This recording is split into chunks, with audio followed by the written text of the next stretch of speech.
Hello दोस्तों, good morning. आप सभी का स्वागत है बायोकेम क्लासेस में। अगर आप पहले विजिट किए हैं इस चैनल में तो प्लीज़ इसे सब्सक्राइब और लाइक ज़रूर कीजिएगा।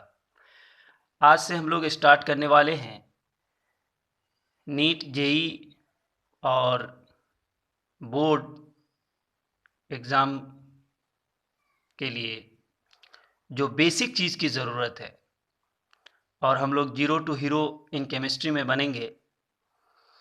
देखिए, कोई भी सब्जेक्ट को शुरू करने से पहले उसका बेसिक अंडरस्टैंडिंग हम लोग को बहुत ज़रूरी है। मिसाल के तौर पे अगर हम लोग मैथ स्टार्ट करते हैं 11-12 का, और हम लोग को जो एलसीएम एचसीएफ 9-10 का कॉन्सेप्ट ही पता ना हो तो मैथ में दिक्कत हो जाता है। और जब आपको समझ नहीं आता है तो फिर आप किसी भी सब्जेक्ट को कहने लगते हैं कि ये बहुत हार्ड है, लेकिन हकीकत में ये है कि आप उसे हार्ड बना रहे हैं। कोई भी सब्जेक्ट टफ नहीं होता है। अगर हम लोग बेसिक पढ़ लेंगे, इसी तरह पढ़ते जाएंगे, तो फिर केमिस्ट्री हमें आसान लगने लगेगा और केमिस्ट्री से आपको लव भी होने लगेगा। तो चलिए हम लोग स्टार्ट करते हैं आज मैटर से। और जो भी 9-10 का बच्चा भी अगर इसे देखेगा तो उसके लिए भी बेनिफिट रहेगा, क्योंकि बेसिक जो है वो 9-10 का ही होता है। तो चलिए मैटर से स्टार्ट करते हैं कि मैटर सबसे पहला हम लोग पढ़ेंगे बेसिक में केमिस्ट्री में कि आखिर मैटर क्या होता है। तो देखिए, यहाँ पे हमने मैटर के बारे में बताने की कोशिश की है, और मैं उम्मीद के साथ ये उम्मीद करता हूँ कि आपको ज़रूर समझ में आना है जो मैं पढ़ाऊँगा। तो देखिए, मैटर होता क्या है। सबसे पहला जो हिंदी स्टूडेंट है उसको मीनिंग में बता दूंगा, लिखूंगा नहीं। मैटर के माने होते हैं पदार्थ। अब उसका देखिए परिभाषा क्या है। कहता है कि anything which occupies space, puts resistance and has some mass is known as matter. Matter का मतलब होता है कि कोई भी चीज जो स्पेस लेता हो, जो कुछ जगह घेरता हो, और जिसमें कुछ रुकावट हो, और कहता है कि उसके पास कुछ मास हो, कुछ मात्रा हो, उसे ही हम लोग क्या कहते हैं, मैटर कहते हैं। तो सीधी सी मतलब है कि मैटर का मतलब हुआ कि मैटर वो चीज है जो जगह घेरती है, जिसमें रुकावट हो और जिसमें मास हो, मात्रा हो, उसे ही हम लोग मैटर कहते हैं। मिसाल के तौर पे जैसे ये कलम है, तो इस कलम को हम लोग जो यहाँ पे रखेंगे, तो जाहिर सी बात है कि इस कलम ने कोई स्पेस लिया है, थोड़ी सी जगह तो लिया है। अब जगह लिया है तो अगर इसको ऐसे ही छोड़ दे तो ये तो रुकावट भी पैदा करता है। दूसरी बात ये है कि ये अगर कलम है तो इसमें कुछ तो कुछ मास है, इसी को तो हम लोग मैटर कहते हैं। अब देखिए, हम लोग मैटर के बारे में बताएंगे कि मैटर कितने तरह के होते हैं। मैटर जो होते हैं वो दो तरह के होते हैं। टाइप्स ऑफ मैटर, मैटर के प्रकार। अब इस मैटर के जो प्रकार होते, हम लोग यहाँ पे दो तरीके से उसे बांटेंगे। सबसे पहला on the basis of physical properties. Physical properties क्या होता है कि भौतिक गुण के आधार पे हम लोग इसे बांटेंगे। तो भौतिक गुण के आधार पे पदार्थ जो होता है, मैटर जो होता है, वो तीन तरह के होते हैं। सबसे पहला सॉलिड, दूसरा नंबर में लिक्विड, तीसरा नंबर पे गैस। तो ये भौतिक गुण के आधार पे हमने बांटा। फिर इसका थोड़ा सा हम लोग परिभाषा, डेफिनेशन पढ़ेंगे। तो फिर उसके बाद हम लोग दूसरे बेसिस पे बांटते हैं, वो केमिकल प्रॉपर्टीज के आधार पे भी हम लोग मैटर को बांट सकते हैं। तो बी नंबर में on the basis of chemical properties, यानी रासायनिक गुण के आधार पे भी हम लोग मैटर को, पदार्थ को जो है वो तीन टाइप्स में बांट सकते हैं। एक एलिमेंट्स, कंपाउंड, और दूसरा मिक्सचर। तो number 1 element, number 2 compound, number 3 mixture. अब जो हम लोग फिजिकल प्रॉपर्टीज के आधार पे बांटे थे सॉलिड, लिक्विड, गैस, तो सबसे पहले सॉलिड को थोड़ा पढ़ लेते हैं कि आखिर सॉलिड क्या होता है। तो गौर से सुनिएगा। देखिए, सॉलिड क्या है कि a substance is known as solid which has definite shape and volume. जिसके पास डेफिनिट क्या होगा, शेप होगा, आकार होगा, और निश्चित आयतन होगा। तो सॉलिड हम उस सब्सटेंस को कहेंगे जिसके पास खास आकार हो, शेप हो, और जिसके पास खास आयतन वॉल्यूम हो। मिसाल के तौर पे ये कलम है, तो भाई ये कलम है तो इसका तो कुछ खास शेप है। दूसरी बात, ये जहाँ भी रखेंगे ये तो कुछ तो आयतन घेरेगा, कुछ तो वॉल्यूम लेगा, तो इसका ये सॉलिड है, इसीलिए ये दोनों चीज़ को रखता है। इस बात को गौर से रखिएगा, याद आगे फिर समझ में आना है। अब देखिए लिक्विड के बारे में हम लोग पढ़ेंगे, लेकिन उससे पहले थोड़ा एक और चीज़ जान लेते हैं कि देखिए सॉलिड में जो मॉलिक्यूल्स होता है उसका इंटरमोलिकुलर फोर्स जो होता है वो बहुत ही हाई होता है। यानी कि एक मॉलिक्यूल दूसरे मॉलिक्यूल में जो पकड़ा हुआ होता है, जकड़ा होता है, बहुत ही स्ट्रांगली होता है। क्यों? क्योंकि मॉलिक्यूल जो होता है ना आपस में बंधे हुए होते हैं और एक दूसरा बगल बगल में होता है, इसीलिए वो उसका इंटरमोलिकुलर फोर्स बहुत हाई होता है। जैसे मान लो कि ये एक सॉलिड है, मान लो कि ये एक आपका सॉलिड हो गया। क्या हो गया? ये एक सॉलिड हो गया। यहाँ पे जो मॉलिक्यूल है बहुत ही करीब करीब है, इतना करीब करीब है कि इसका इंटरमोलिकुलर फोर्स बहुत ही हाई होता है। चलिए फिर सॉलिड के बाद जब हम लोग लिक्विड पढ़ेंगे तो वहाँ पे इंटरमोलिकुलर फोर्स थोड़ा कम होता है सॉलिड से। गैस में तो आपको बहुत ही कम होता है। सबसे कम अगर इंटरमोलिकुलर फोर्स मॉलिक्यूल्स के बीच अगर अट्रैक्शन फोर्स अगर सबसे कम होता है तो गैस में, क्योंकि गैस में जो मॉलिक्यूल होता है वो दूर दूर होता है, इसलिए उसका इंटरमोलिकुलर फोर्स बहुत ही कम होता है। तो चलिए हम लोग अब पढ़ेंगे लिक्विड। लिक्विड क्या होता है? तो देखिए लिक्विड है, लिक्विड हम लोग पढ़ेंगे कि a substance is known as liquid which has not definite shape but has definite volume. यानी कि हम लोग लिक्विड उसे कहेंगे, किसे कहेंगे? कि लिक्विड ऐसा सब्सटेंस है जिसके पास कोई खास आकार नहीं होता है। क्या नहीं होता? आकार नहीं होता है, और लेकिन खास वॉल्यूम होता है, आयतन होता है। मिसाल के तौर पे हम लोग जानते हैं कि ये एक बर्तन है, इस बर्तन में हम लोग वाटर रख देंगे, तो वाटर को, और एक बर्तन इस तरह है यहाँ पे रख देंगे। भाई इस वाटर को हम लोग जिस बर्तन में रखे उसी बर्तन का आकार को धारण कर लिया, उसी का शेप वो ले लिया। पता क्या चला कि पानी का कोई अपना शेप नहीं होता है, उसे जिस बर्तन में रखा जाए वो उस बर्तन का शेप को धारण कर लेता है। इसीलिए कहा गया है कि लिक्विड ऐसी सब्सटेंस है जिसका डेफिनिट शेप नहीं होता है लेकिन डेफिनिट वॉल्यूम होता है, आयतन होता है। आयतन है कि नहीं? इतना आयतन तो है, इसका इतना आयतन तो है। इसीलिए इस बात को हमें समझना पड़ेगा कि सॉलिड में शेप और वॉल्यूम दोनों होता है, लिक्विड में सिर्फ वॉल्यूम होता है, आयतन होता है, आपका शेप नहीं होता है। तो चलिए अब हम लोग गैस की तरफ जाएंगे और गैस को समझेंगे कि गैस क्या होता है। तो चलिए हम लोग गैस के बारे में पढ़ते हैं कि गैस का डेफिनेशन क्या होता है। Gas, a substance is known as gas which has neither definite shape nor definite volume. मतलब क्या हुआ कि गैस ऐसा सब्सटेंस है जिसके पास ना तो डेफिनिट शेप है ना ही डेफिनिट वॉल्यूम है। इसका कोई अपना ना शेप है ना कोई आयतन है, वॉल्यूम है। और इसका एक प्रॉपर्टी जो हमने बताया कि इसका इंटरमोलिकुलर फोर्स बहुत ही कम होता है। मिसाल के तौर पे मान लो कि ये एक सिलेंडर है। क्या है? ये एक सिलेंडर है। इस सिलेंडर में जो गैस है इसका मॉलिक्यूल जो होता है वो बहुत दूर दूर होता है। अब जाहिर सी बात है भाई कि अगर मॉलिक्यूल दूर दूर होगा तो एक मॉलिक्यूल दूसरे मॉलिक्यूल में जो फोर्स लगाएंगे तो वो तो कम लगना ही है, इसीलिए इस इंटरमोलिकुलर फोर्स बहुत ही कम होता है। तो मेरे ख्याल से हमें गैस भी समझ में आ गया। ये बहुत ही बेसिक है, आप लोग घबराए नहीं।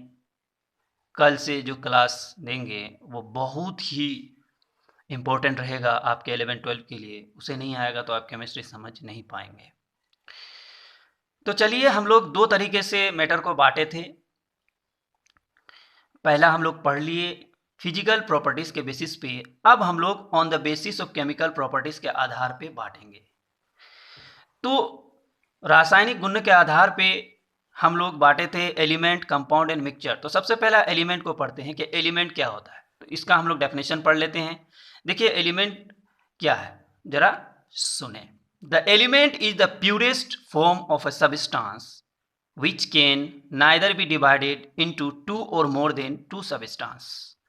क्या मतलब हुआ इसका कि एलिमेंट किसी भी सब्सटेंस का वो शुद्धतम रूप है, वो प्यूरेस्ट फॉर्म है जिसे हम लोग दो या दो से अधिक भागों में और बांट नहीं सकते हैं, यानी उससे आगे और इस प्यूरेस्ट सब्सटेंस को हम लोग नहीं बांट सकते हैं। मिसाल के तौर पे अगर ये कोई एलिमेंट है तो इसको हम लोग आगे और फर्दर डिवाइड नहीं कर सकते हैं।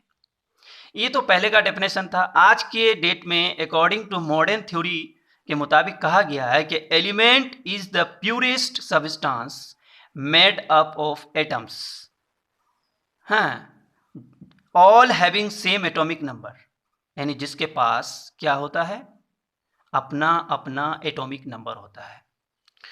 तो यहां कहने का मतलब है, कहता है कि एलिमेंट वह शुद्धतम रूप है जिसका अपना क्या होता है, एक एटॉमिक नंबर होता है और जो बहुत सारे एटम से मिलकर बना होता है। एटम्स कहते हैं परमाणु को। देखिए यहाँ तो मैं नहीं पढ़ा सकता उसको, उसके लिए मैं एक अलग से क्लास पढ़ाऊंगा, एटम्स पढ़ाऊंगा कि एटम्स यानी परमाणु क्या होता है, एटॉमिक नंबर, एटॉमिक मास। फिर उसके बाद हम लोग जो है कॉन्फ़िगरेशन, जिसे विन्यास कहते हैं, उसे अच्छी तरह से सीखेंगे। आप इस बात का टेंशन ना लें। तो एलिमेंट का एग्जाम्पल है हाइड्रोजन, हीलियम, नियोन, ऑक्सीजन।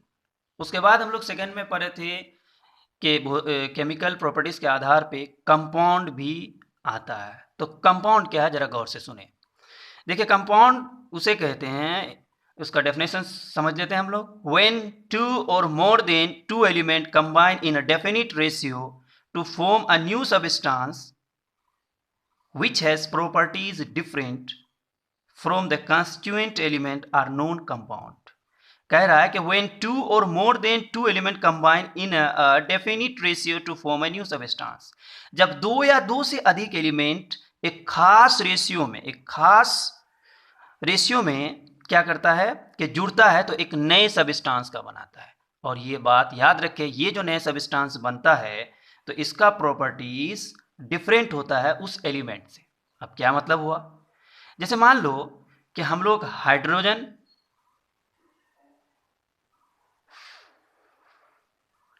तो हम लोग अभी पढ़ा रहे थे कंपाउंड के बारे में कि कंपाउंड क्या होता है। तो जरा गौर से यहाँ सुनिएगा कि कंपाउंड क्या होता है। व्हेन टू और more than two element combine in a definite ratio to form a new substance which has properties different from the constituent element are known compound। जब दो या दो से अधिक एलिमेंट एक साथ जुड़ता है एक खास रेशियो में तो एक नए सबस्टांस बनाता है जिसका प्रॉपर्टीज, यानी प्रॉपर्टीज डिफरेंट बता रहा है, तो जिसका गुण जो होगा वो अलग होगा। किससे अलग होगा, जिस एलिमेंट से वो मिलके बना है। मिसाल के तौर पे आप लोग जानते हैं कि हाइड्रोजन प्लस अगर ऑक्सीजन मिल जाए, H2 और O2 मिल जाए, तो हम लोग जानते हैं H2O बनता है कि नहीं। देखिए हम लोग ऑक्सीजन को ही ले लेते हैं। देखिए ऑक्सीजन क्या होता है कि वो जलाने में सहायक होता है, मदद करता है, किसी भी चीज़ को जैसे हम लोग आग पकड़ाने में मदद करता है। लेकिन वहीं जब ये दोनों मिल गया और यहाँ पे पानी बना लिया तो पानी तो आग बुझाने में मदद करता है।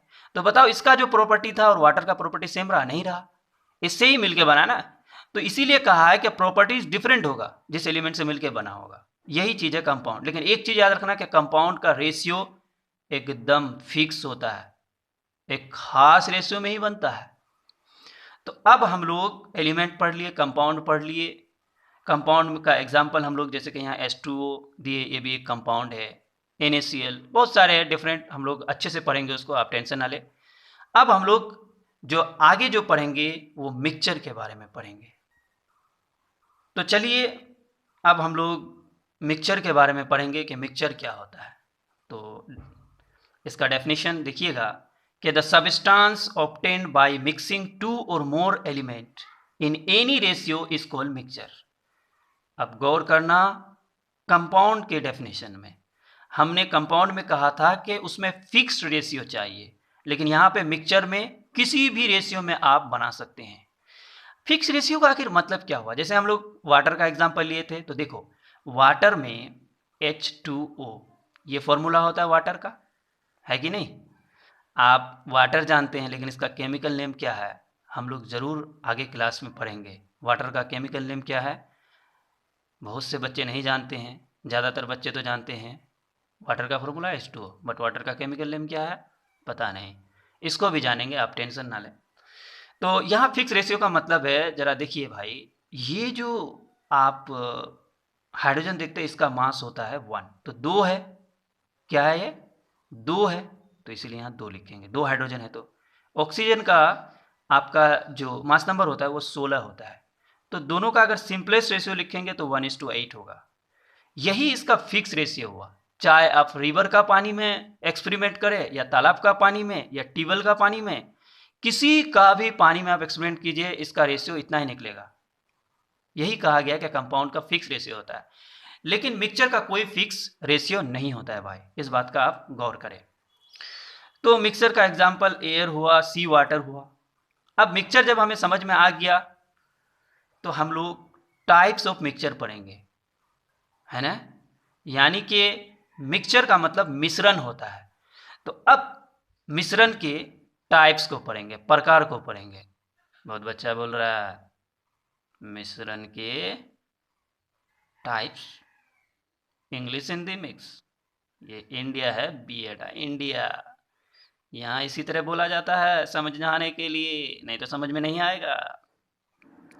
चलिए, तो 2 तरह का मिक्सचर होता है। There are 2 types of mixture. Number 1 homogeneous mixture. क्या homogeneous mixture? A mixture which has uniform composition throughout its mass is called homogeneous mixture. यानी कि ऐसा मिक्सचर जिसका कंपोजिशन चारों तरफ एकदम बराबर हो। मान लो कि एक कंटेनर है, यहाँ भी मॉलिक्यूल जो है, यहाँ भी मॉलिक्यूल वही होगा, एकदम चारों तरफ मॉलिक्यूल अच्छी तरह से फैला हुआ होगा। मान लो शुगर है और पानी है, शरबत बना दिए, तो शरबत का मिठास यहाँ भी उतना ही होगा तो वहाँ भी इतना होगा, यानी यूनिफॉर्म कंपोजिशन फैला हुआ होगा चारों तरफ। ये बात क्लियर हो गया। इसका एग्जाम्पल एलोवेज है, सीमेंट है, मिल्क है। और दूसरी बात, अब हम लोग सेकेंड टाइप पढ़ेंगे मिक्सचर का, हेट्रोजेनस मिक्सचर। हेट्रोजेनस मिक्सचर किसे कहते हैं? अ mixture which has not uniform composition throughout it mass is called heterogeneous mixture. Just homogeneous का उल्टा होगा कि इसमें जो है कंपोजिशन जो है वो चारों तरफ फैला हुआ नहीं रहेगा। जैसे कहने का मतलब है कि यहाँ पे जो मॉलिक्यूल है यहाँ पे उतना नहीं है, यहाँ और कम है, मतलब चारों तरफ बराबर नहीं होगा उसके मॉलिक्यूल्स का मास। एक चीज और याद रखें, जहां भी केमिस्ट्री में होमो वर्ड आए तो उसका मतलब होता है सेम। होमो का मतलब क्या होता है? होमो का मतलब होता है सेम, हेट्रो का मतलब होता है डिफरेंट। ये बात याद रखें क्योंकि बहुत जगह ये आएंगे। होमो का मतलब क्या होता है? होमो का मतलब आपको मिलेंगे सेम और हेट्रो का मतलब आपको मिल जाएंगे डिफरेंट। तो इस बात का ख्याल रखेंगे। और हेट्रोजेनस मिक्सचर का आपको यहाँ पे एग्जाम्पल दिया गया, स्मोक गन पाउडर। तो मेरे ख्याल से आपको समझ में आ गया होगा मैं जो पढ़ाया। और नेक्स्ट जो वीडियो है वो बहुत ही इम्पोर्टेंट रहेगा। प्लीज़ इस वीडियो को अगर अच्छा लगे तो सब्सक्राइब, लाइक और प्लीज़ शेयर कीजिएगा ताकि सभी को बेनिफिट पहुँचे इसका। और आगे जो वीडियो आने वाला है वो बहुत ही इम्पोर्टेंट है और जिसके बगैर आपको समझ में नहीं आएगा। देखिए उसमें सिंबल पढ़ाएंगे, एटॉमिक नंबर पढ़ाएंगे और कैसे हम लोग जैसे कि Na2CO3 सोडियम कार्बोनेट, कैसे इसको लिखेंगे, काहे Na2CO3 हुआ, काहे नहीं NaCO3 हुआ, और इसका नाम सोडियम कार्बोनेट क्यों पड़ा, इन सारी चीज़ को हम लोग जानेंगे तभी 11-12 का केमिस्ट्री में समझ में आएगा। इसलिए प्लीज़ इस वीडियो को देखने के बाद जो नेक्स्ट वीडियो आएगा ज़रूर देखिएगा। और आज यहीं तक। Thanks for watching.